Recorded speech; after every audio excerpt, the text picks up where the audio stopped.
Welcome to NS TV. నేను రాజీవ్. ముందుగా headlines చూద్దాం. శబరిమల శ్రీ అయ్యప్ప స్వామి వారి దర్శనానికి వివిధ రాష్ట్రాల నుండి భక్తులు పోటెత్తారు. వేలాది సంఖ్యలో భక్తులు తరలి రావడంతో అయ్యప్ప నామస్మరణంతో శబరికొండలు మారుమోగిపోతున్నాయి. దీంతో అక్కడ భారీగా రద్దీ నెలకొంది. దర్శనానికి దాదాపు 4 గంటల సమయం పడుతోంది.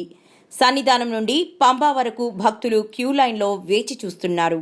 ఇక క్యూ లైన్లలో చాలా మంది పిల్లలు, వృద్ధులు, అయ్యప్ప మాలధారులు ఉన్నారు. మండల పూజలు ప్రారంభమైన నేపథ్యంలో భక్తులు పెద్ద సంఖ్యలో వస్తున్నట్టు అధికారులు చెబుతున్నారు. రోజుకు సగటున 60 నుంచి 70 వేల మంది భక్తులు స్వామిని దర్శించుకుంటున్నట్టు ట్రావెన్కోర్ దేవస్థానం బోర్డు తెలిపింది.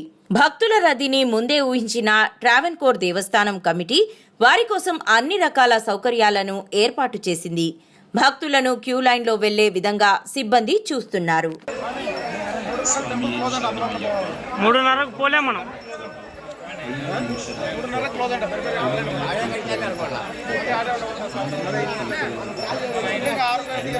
3:30కు ఓపెన్ చేస్తారు స్వామి.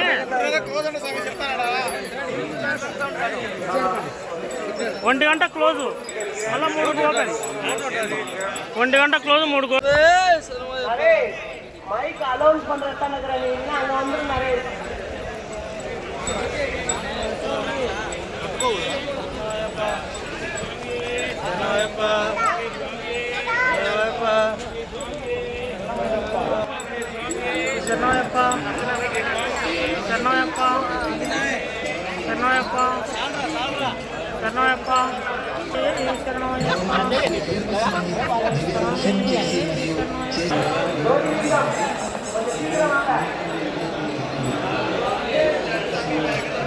కడప జిల్లా కొండాపురం మండలము గ్రామము.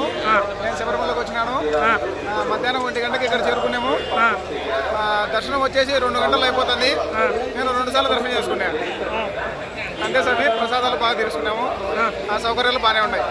నా పేరు వెంకటేశ్వర రెడ్డి. మా దత్తాపురం గ్రామం, కొండాపురం మండలం, కడప జిల్లా. మేము శబరిమల అయ్యప్ప స్వామి దర్శనం కోసం వచ్చాము. 1 గంటకు కొండపురం మొదలు పెట్టాము. 5 గంటలకల్లా దర్శనం అయిపోయింది. హరిహర సూచన కోసం ఇక్కడ నుంచి మేము 13 మంది వచ్చాము బస్సులో. ఆ సౌకర్యాలు బాగున్నాయి.